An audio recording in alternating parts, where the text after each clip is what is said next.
So tell me your name and where you're from. Jack Lambert. I'm from Kernersville, North Carolina. Okay. And tell me about your loved one that's going to be memorialized tomorrow. Well, we met in church, much to her brother's not liking. We used to sit up in a cathedral choir overlooking the congregation. We'd pick out the girls the next week we wanted to date. All right. And I picked her out one. But 2 years prior to that, she had picked me out and went home before I ever met her and told the girlfriend of hers she was going to marry me. And what is her name? Her name's Patricia Lambert. Patricia Lambert. Patricia Sheila Lambert. And how long were you and Miss Patricia married? We dated for 2.5 years and were married for 47.5 years. So we had 50 good years together. When and how did Mrs. Lambert pass away? February 17th. She got sick on a Friday the 16th with a stomach virus, throwing up. I told her, he said, "You want to go to the hospital?" She says, "No." So I said, "All right, I'm sleeping in the living room. Because if I get it, I can't take care of you and you can't take care of me." And I went in at 2 o'clock in the morning to check on her, and she wasn't with me anymore. So it was very quick, very sudden. How has Mrs. Lambert's passing affected your life? Oh, I think you'd say it created a large hole. We have 2 good young men for sons. We're both very proud of them. And I just, I would talk to her when I was on the road. I would talk to her every day, sometimes 2 or 3 times a day. And it just, there's a big emptiness. She's just not there anymore. Well, she's there, but not there. I read her bio, and she seemed like such a deep woman. Oh, she was like she was a thinker. She was. What she said about not getting sucked into TV and not wasting time, and time being such a gift. Yes. She was a real thinker, wasn't she?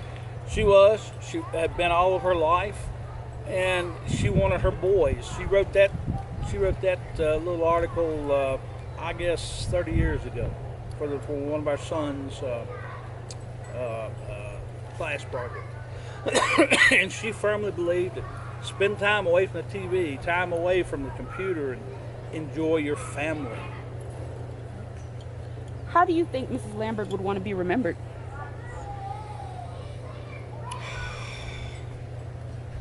A lot of ways. She was a great mother, churchgoer. She was a great companion during my life. If anybody had any trouble, you wouldn't have to ask her for the shirt off her back. She would just give it to you without you asking for it. So I think as a loving person dedicated to family would be the way she would want to be remembered. How do you feel about the launch tomorrow? I'm excited for it. It's what she wanted. She got the information back in 2001. And I think it will be a very good experience for me as well as for her, because I'm doing the last thing that she wanted to have done. So after having to have gone through the process of making her funeral arrangements and decide, honoring her wishes, have you given any thought into how you want to be remembered and memorialized? Yes, I have. I'm going to on tombstone, on her tombstone, I've got that she's still my girl. And if we can do this for me when I come, when it's my time, I'm going to be cremated. We're going to have our ashes put together, and I just, I want people to know that I did what I said I was going to do. That's going to be on my tombstone. He did what he said he was going to do. I love it. All else.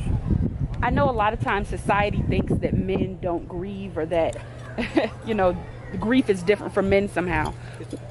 What words of wisdom and peace do you have for those who are grieving, especially those who are men who've lost their life partner? Life does not stop. for the surviving partner, be man or woman, life goes on. And if you stop and do nothing but concentrate on your loss, it eats you alive. You got to move on with life. I'm not going to sit there and die. I had 50 wonderful years. But I left the house we were in because I did not want to be there anymore. But I still have the friends that I had, and they have been supportive, and I've talked to them. And we get together periodically. You just can't stop living. Too many people I know do. They just stop living. And you've got to go on with life.